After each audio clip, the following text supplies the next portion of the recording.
तो सर जो एक बोरोअर है वो मल्टीपल टाइम्स इसमें लोन ले सकता है? हाँ बिल्कुल, अगर हो सकता है इनिशियली जब लोन लिया, जब हम्म रिक्वायरमेंट हो सकता है 1 करोड़ हम्म की है, उसके बाद फर्दर एक्सपेंशन कर हम्म रहा है या वर्किंग कैपिटल के हम्म लिए फर्दर रिक्वायरमेंट है, तो वो कितनी बार भी लोन ले सकता है हम्म इस स्कीम में। लेकिन हाँ, ओवरऑल जो कवर होगा वो 10 करोड़ से ऊपर एक हम्म। बोरोवर के लिए नहीं मिलेगा। अच्छा, ये बोरोवर टू बोरोवर रहता है। अगर मतलब किसी, सेकंड टाइम हाँ, नहीं ले सकता अगर अब। किसी की मान ली हम्म 4 कंपनीज हैं, हम्म। तो वो 4 कंपनियों के लिए अलग अलग 10-10 करोड़ की स्कीम है, ना कि ये है कि एक स्कीम है। अच्छा। अगर प्रोपराइटर है तो उसके लिए 10 करोड़ की लिमिट है। हम्म अगर उसकी 4 कंपनियां चल रही हैं, हम्म डिफरेंट बिजनेसेस अलग अलग कंपनियों में चल रहे हैं, तो हम्म। हर कंपनी वो 10-10 करोड़ की लिमिट अच्छा। अवेल कर सकता है। इस तरह से वो 40 करोड़ का एक्सपोजर भी अवेल कर सकता हाँ, है। तो ये तो काफी हाँ, लेकिन अच्छी बात है। बिजनेस डिफरेंस होना हम्म। चाहिए, उसकी एंटिटी डिफरेंट होनी चाहिए। तो सर मतलब इसमें कोई एज लिमिट भी है कि 18+ या कुछ ऐसा? हाँ, इसमें यह है कि बोरोवर की मिनिमम लिमिट 18 ईयर्स होनी हम्म चाहिए, अपर लिमिट कोई नहीं है इसमें। अपर लिमिट अभी हाँ, नहीं यदि है। बैंक आपको लोन दे रहा है और वो हम्म इस कवर लेना चाहता है, तो इस स्कीम में इजीली कवर मिल सकता हम्म। तो सर यूजुअली जो बोरोवर्स होते हैं वो लोन लेते टाइम, अप्लाई करते टाइम, क्या कॉमन मिस्टेक्स उनकी रहती हैं, आप थोड़ा बताइए ऑडियंस को। है कि जनरली अपने यहाँ प्रॉब्लम ये है हम्म। कि अच्छे कंसल्टेंट्स मार्केट में अवेलेबल नहीं है। हाँ। जनरली जो बोरोवर्स हैं, जो हम्म अच्छे उसमें हैं, उनके हम्म जो चार्टर्ड अकाउंटेंट्स हैं, हम्म उनका मेन कोर सर्विस होता है या कोर प्रोफेशन होता है, हम्म वो जीएसटी कंसल्टेंट्स होते हैं, हम्म इनकम टैक्स कंसल्टेंट हम्म होते हैं, अदर तरह से हम्म होते हैं। बहुत ही कम चार्टर्ड अकाउंटेंट्स हैं हम्म जो कि फाइनेंस के एरिया में एक्टिवली कार्य कर रहे हैं। हम्म और दूसरा, एक समस्या और भी है कि फाइनेंशियल मैटर पर ज्यादातर बोरोवर या ज्यादातर एमएसएमई ओनर हम्म अपने सीए को कंसल्ट ही नहीं करते। हम्म वो कई बार खुद ही डिसीजन लेते हैं, हम्म। चाहे वो डिसीजन सही हो या या गलत गलत हो। हो। इस लाइन में दूसरे जो फाइनेंशियल कंसल्टेंट्स हैं, हम्म उनका स्ट्रॉन्ग फाइनेंशियल बैकग्राउंड नहीं है, एकेडमिक बैकग्राउंड नहीं है। जो जनरली मार्केट में अवेलेबल है, वो जनरली या तो डीएसए हैं या वो एक्स बैंकर है। हम्म अब बैंक एक्स बैंकर के साथ समस्या ये है, अगर किसी ने लोन अगेंस्ट प्रॉपर्टी डिपार्टमेंट में काम किया है, तो हम्म उसको लोन अगेंस्ट प्रॉपर्टी के बारे में ही पता है।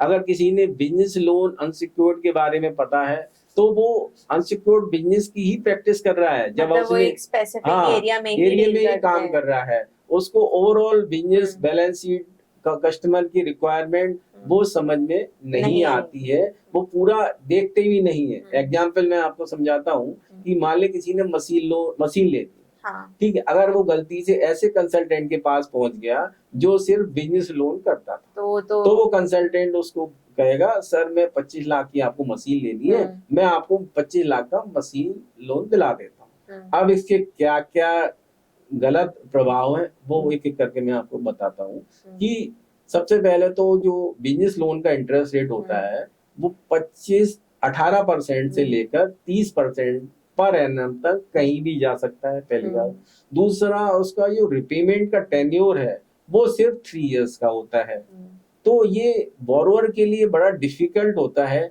कि इतने हाई इंटरेस्ट रेट का लोन वो टाइमली विद इन 3 इयर्स पे कर पाए, हम्म राइट।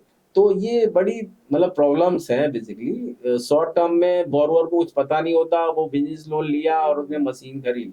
अब वो उसको रिपेमेंट में भी बड़ी दिक्कत आती है। हम्म अगर यदि बोरोवर ने प्रॉपरली मशीन लोन से ही हम्म मशीन फाइनेंस कराई होती, तो उसको क्या बेनिफिट होता कि उसका जो रिपेमेंट पीरियड होता हम्म वो 5 से 7 साल हम्म तक होता, तो वो इजीली ईएमआई पे कर हम्म सकता था। दूसरा, उसका जो इंटरेस्ट रेट है वो हम्म 8-9-10 मैक्सिमम 10% तक हम्म जा सकता था। और अगर मान लो अनसिक्योर्ड है, तो हम्म वो इस स्कीम में कवर करवा के, हम्म। चाहे सिडबी के साथ या हाँ। किसी भी गवर्नमेंट ऑर्गेनाइजेशन या प्राइवेट के साथ हम्म मिल जाके, वो 10-11% पे इस लोन को अवेल कर सकता था। हम्म तीसरा बेनिफिट कि यदि कई स्टेट गवर्नमेंट्स हैं, जैसे यूपी गवर्नमेंट है, हम्म गुजरात गवर्नमेंट है, हम्म राजस्थान और हरियाणा की भी कई स्कीम्स हैं, हम्म यहाँ पर 25% आपकी मशीन का एज ए गवर्नमेंट रिफंड करती है। मान हम्म लीजिए किसी ने 20 लाख रुपए की मशीन खरीदी, हम्म तो गवर्नमेंट उसको 5 लाख रुपए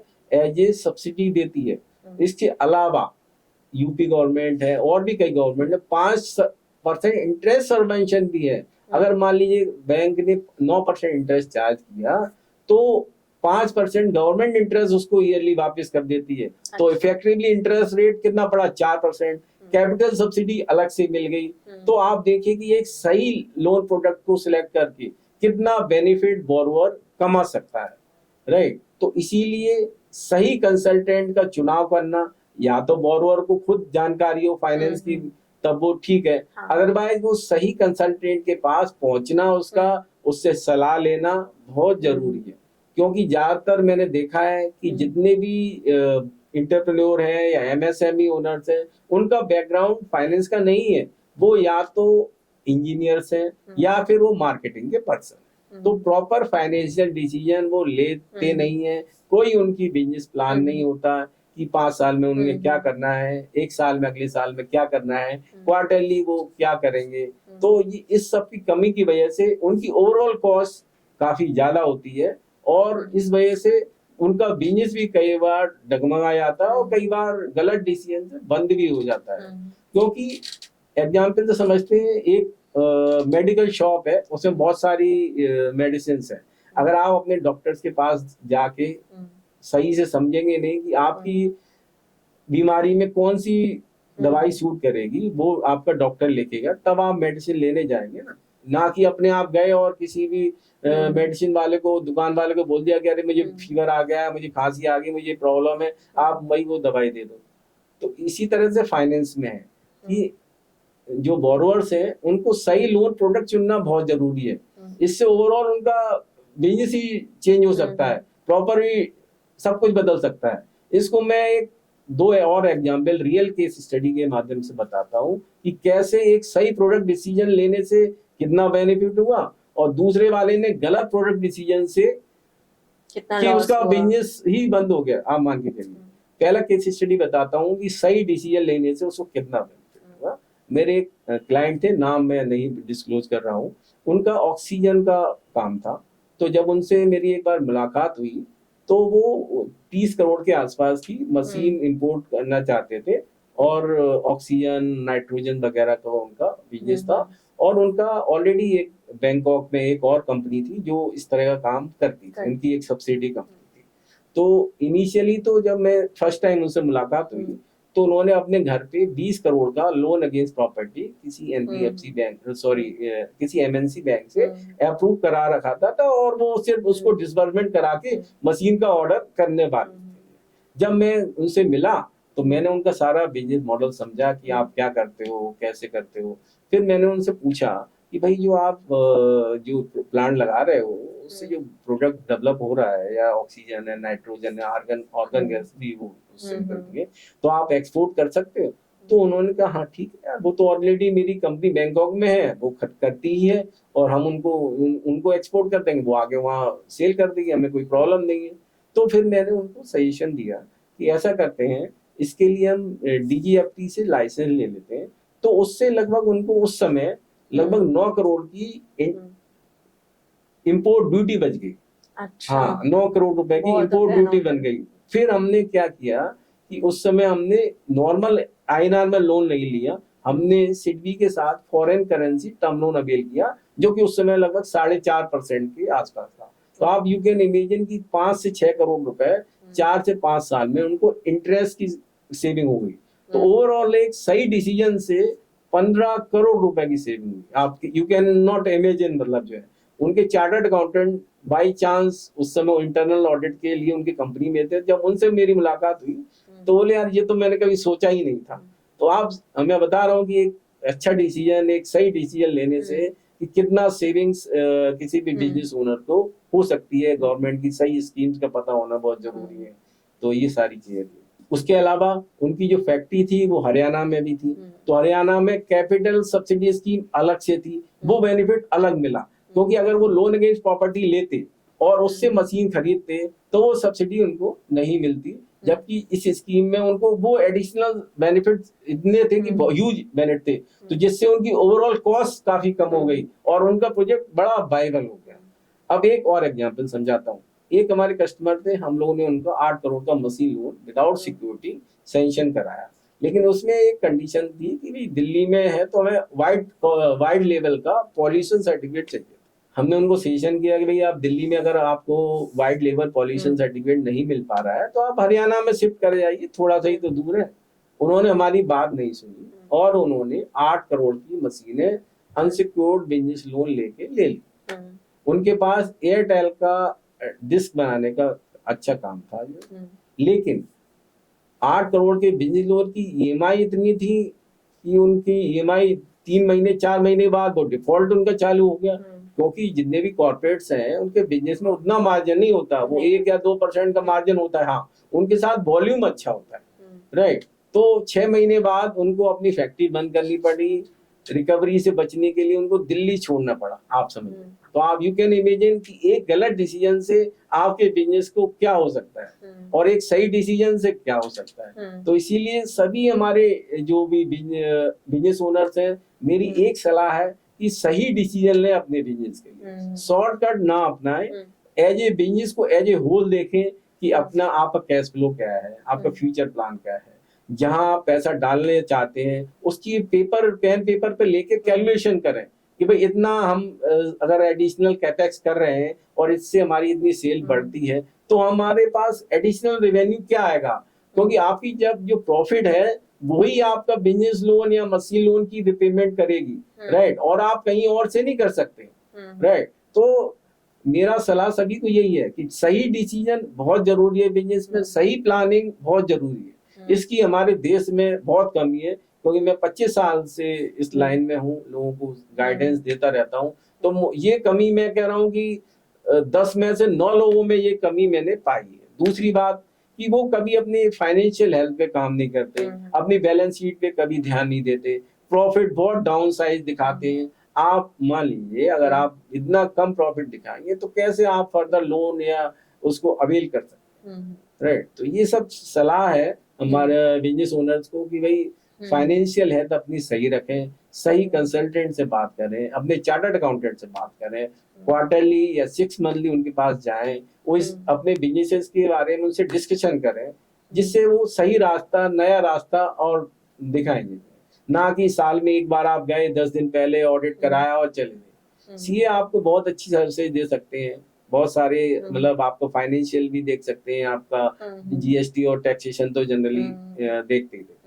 तो ये बहुत जरूरी चीज है जो कि हर एमएसएमई ओनर्स को समझनी चाहिए और सीखना भी चाहिए। तो सर मैं थोड़े अब क्विक क्वेश्चंस पूछना चाहूंगी आपसे। तो ये जो स्कीम है इसके लिए हम ऑनलाइन अप्लाई कर सकते हैं? हाँ, इसी स्कीम में मैंने आपको पहले भी बताया, इसी स्कीम में बैंक अप्लाई करता है। आपको सिर्फ बैंक के पास एप्लीकेशन दे दिए कि मैं फलाना फलाना लोन लेना चाहता हूँ या चाहती हूँ और ये हमारे पास सिक्योरिटी अवेलेबल है सर। बैलेंस के लिए आप सीजीटीएमएस स्कीम में कवर कर लीजिए। अगर देखिए अगर आपके पास नॉलेज होगी, ज्ञान होगा तो आप बैंक को बोल सकते हो, तो वो एक बार सोचेगा कि यार इसको नॉलेज है भाई, हाँ इसको देख सकते हैं, इसको कर सकते हैं। और सर इसमें अगर लोन कैंसिल हुआ तो रिफंड मिलता है इसमें?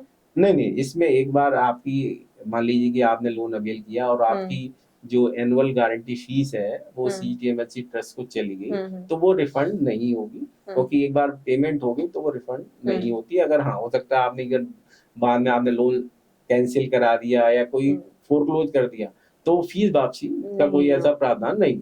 और जो हमारी जो फीमेल एंटरप्रेन्योर्स हैं, आजकल आप देख रहे हो सोशल मीडिया पे भी बहुत चल रहा है, फीमेल्स आजकल अपने स्मॉल बिजनेसेस खोल रही हैं, तो उनके लिए क्या स्पेशल प्रोविजंस हैं? हाँ, इसमें बेनिफिट ये है कि फीमेल्स के लिए जो गारंटी कवर है वो 90% तक है। मतलब अगर कोई फीमेल 1 करोड़ का लोन लेती है, बैंक के लिए 90% तक कवर अवेलेबल है। बैंक का रिस्क सिर्फ 10% है, यानी 10 लाख रुपए। तो बैंक फीमेल्स को लोन देने में ज्यादा एग्रेसिव है, ज्यादा इंटरेस्ट। ओके। तो सर इसमें जैसे किसी एमएसएमई ने ऑलरेडी अगर लोन लिया हुआ है और उसको रीस्ट्रक्चर कराना है तो वो चीज हो सकती है? इस स्कीम में 75 लाख रुपए तक के लोन पर गारंटी अवेलेबल है, जो कि जिसको सबऑर्डिनेट डेट कहते हैं। अगर बैंक और या कोई एनबीएफसी है पर किसी लोन को रिस्ट्रक्चर करती है और 75 लाख रुपए तक का लोन देती है तो उसको इस स्कीम में कवर मिल सकता है। तो सर ये जो सबऑर्डिनेट डेट स्कीम है, इसके बारे में आप थोड़ा ऑडियंस को ब्रीफ करिए। हाँ, बेसिकली ऐसा होता है, जैसे पहले हाँ। सिडबी की भी एक स्कीम थी, अगर कोई बिजनेस ओनर को कोई प्रॉब्लम आ रही है और लोन को रिपे करने के लिए, और या उसको कभी कुछ एडिशनल लोन चाहिए वर्किंग कैपिटल के लिए, बाकी सब कुछ ठीक चल रहा है, तो बैंक समटाइम उसको ये एडिशनल लोन दे सकता है, एग्जिस्टिंग लोन को रिस्ट्रक्चर कर सकता है। तो जो एडिशनल लोन दिया जाता है इसको सबऑर्डिनेट डेट कहते हैं, to run the business, to shortcoming, कुछ अगर टेम्परेरी कोई प्रॉब्लम्स है उनको सॉर्ट आउट करने के लिए जो लोन मिलता है इसको सबऑर्डिनेट डेट कहते हैं। ओके। तो सर ये जो गारंटी होती है इसमें, तो वो कब स्टार्ट होती है? मतलब आपने लोन ले लिया उसी के नेक्स्ट डे? एक्चुअली स्टेप इसका ये होता है कि ये स्कीम में गारंटी जब कवर होती है जब आप उसकी गारंटी फीस दे देते हैं। ओके। पहले बैंक आपका लोन अप्रूव करेगा, उसके बाद बैंक CGTMSE ट्रस्ट को लिखेगा कि भाई हम इस फलाने बोरोवर के ये डॉक्यूमेंट है और हम इसको गारंटी कवर चाहिए। 1 वीक का टाइम लगता है ट्रस्ट को कि आपकी गारंटी अप्रूव करने के लिए। उसके बाद बैंक उसकी प्रीमियम बोरोवर से रिकवर करके CGTMSE ट्रस्ट को देगा। जैसे ही फीस उनके पास चली जाएगी, नेक्स्ट डे से ये गारंटी कवर स्टार्ट। और सर जैसे इसमें लोन देने से पहले इनकी जो बोरोवर की जो क्रेडिट हिस्ट्री है, जो पुरानी जो भी हिस्ट्री रही है उनकी लोन से रिलेटेड, या अगर कोई ऐसा बंदा है जिसने बहुत ज्यादा डिफॉल्ट्स करे तो उनको मिल सकता है लोन? नहीं भाई, इस स्कीम के अंतर्गत अगर किसी ने पहले किसी बोरोवर ने अगर पहले कोई डिफॉल्ट किया है और सिविल में प्रॉपर्ली रिपोर्टेड है तो उसको इस स्कीम में कोई भी कवर नहीं मिलेगा। इसीलिए बोरोवर सबसे पहले बैंक उसकी सिविल चेक करता है बोरोवर की कि भाई ये इसकी सिविल सही है भी या नहीं है। अगर सिविल सही है देन ओनली उसको कवर मिलेगा। और सर जैसे अगर कभी कभार हो जाता है कि कोई लॉस हो गया या कुछ, तो EMI पे करने में डिले हो जाता है, तो अगर EMI पे करने में डिले हो रहा है किसी को, तो इस सीन में फिर क्या होगा? कवरेज इफेक्ट होगी? हाँ, देखिए अगर कोई अकाउंट NPA हो गया है तो उस केस में CGTMSE ट्रस्ट है अपना कवर रिमूव कर सकता है। और सर एक और मेरा क्वेश्चन है, जैसे आपने बताया एग्रीकल्चर वाले नहीं ले सकते इसमें लोन, तो जो रिटेल स्टोर वगैरह वाले होते हैं जिनके शोरूम्स हैं, ये लोग ले सकते हैं इसमें? हाँ, शुरू में ये ट्रेडर्स को कवर नहीं किया गया था, लेकिन अब लास्ट 3-4 इयर्स में इसको कवर कर दिया है। अब ट्रेडर्स भी मैन्युफैक्चरर के लेवल पे ही है, वो इस फैसिलिटी का बेनिफिट ले सकते हैं, उसमें कोई दिक्कत नहीं। और सर ये जो PM स्वनिधि है, तो उसमें भी मतलब CGT SME कवर करता है? मतलब क्या है, बिकॉज जो हमारे स्ट्रीट वेंडर्स हैं उनको इसका कोई बेनिफिट? हाँ बिल्कुल है, इस स्कीम में 10,000 रुपए तक के लोन को कवर किया गया है। अगर उनका रिपेमेंट ट्रैक सही रहता है और वो दोबारा लोन लेते हैं तो भी इस स्कीम में उनको बेनिफिट मिलेगा। लिमिट है 10,000 पर बोरोवर। इसको फर्दर इंक्रीज हो जाएगा अगर उन्होंने लोन एक बार सही से रिपे कर दिया तो फर्दर इट कैन बी। और सर एक और क्वेश्चन था कि ये जो लोन है, ये जो स्कीम है, इसमें सारे बैंक्स देते हैं या कुछ पार्शियल बैंक्स ही हैं जो केवल इस स्कीम को फॉलो करते हैं? ज्यादातर government banks, private banks, small banks, rural banks और कुछ NBFC भी इस स्कीम में कवर है। बेसिकली उन्होंने अपना रजिस्ट्रेशन कराया हुआ है कि इस स्कीम में वो अपने बोरोवर्स को लोन देते हैं और गारंटी कवर लेते हैं। लेकिन ये बैंक टू बैंक डिपेंड करता है, मैनेजर टू मैनेजर डिपेंड करता है कि उस बोरोवर पे वो कॉल ले रहा है या नहीं। तो सर जैसे किसी ने लोन लिया, उनको लॉस हो गया, उनके पास अब पैसे नहीं है लोन के भरने के लिए, तो इस केस में रिकवर कैसे होगा? लोन किसकी रिस्पॉन्सिबिलिटी होगी रिकवर करने की? देखिए जो बैंक है, बैंक तो अपना क्लेम जो है पहले क्लेम फाइल कर देगा CGTMSE ट्रस्ट के पास और वहां से जो भी अमाउंट है मिलेगा वो ले लेगा। लेकिन नॉर्मल जो सिविल कोर्ट में जो केस है वो बोरोवर के ऊपर रिकवरी का चलता रहेगा। ऐसा नहीं होगा कि भाई अगर बैंक को क्लेम मिल गया है तो बैंक भूल जाएगा, ऐसा नहीं है। बोरोवर को पैसा पे करना पड़ेगा। अगर एक्चुअल लॉस हुआ है और उसके पीछे कोई गलत रीजन नहीं है तो उस केस में ऑब्वियसली ये बैंक का लॉस होगा और CGTMSE ट्रस्ट का लॉस होगा। लेकिन नॉर्मल जो सिविल प्रोसीजर्स है वो अप्लाई होगा। ओके। तो सर जैसे अब कोई बोरोअर है, उसको अच्छे प्रॉफिट हो रहे हैं, वो चाहता है कि जो उसका लोन का अमाउंट है वो जल्दी चुका दे, तो वो प्री पेमेंट कर सकता है या नहीं कर सकता? हाँ, प्रीपेमेंट तो कर सकता है। वो बोर फिर बैंकर्स की पर्टिकुलर हम्म बैंक की स्कीम पे डिपेंड करेगा हम्म कि वो फोरक्लोजर चार्जेस उस पे हम्म। ले रहे हैं या नहीं ले रहे।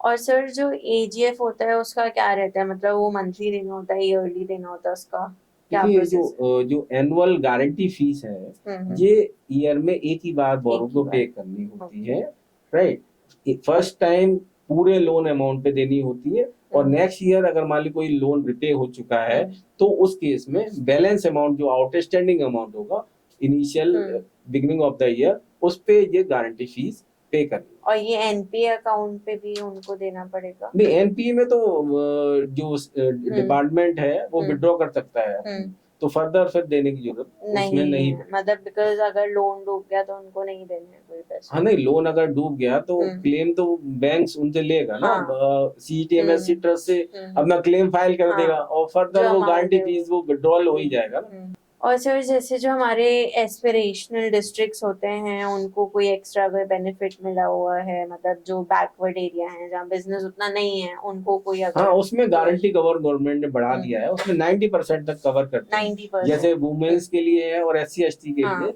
सेम वैसे ही बैकवर्ड कंडीशन, हाँ एरिया हाँ, के लिए उनके लिए भी same same condition apply condition, होती है हाँ, इन सेम तीन कंडीशन। कैटेगरी। और सर ये जो गारंटी है ये फुली मतलब गवर्नमेंट बैकएंड पर है ना, मतलब 100% जो भी अमाउंट है? नहीं नहीं, 100% नहीं है, जैसे मैंने आपको बताया पिछहत्तर हम्म परसेंट से लेके 90% तक कवर है। केवल हाँ हाँ, 75%? 10% से लेके 25% तक हम्म। बैंक का रिस्क इसमें इन्वॉल्व होता है। ओके, 75% जो है वो नॉर्मल है, हाँ, और जो नॉर्मल, स्पेशल प्रोविजंस है उनमें 90%। 90।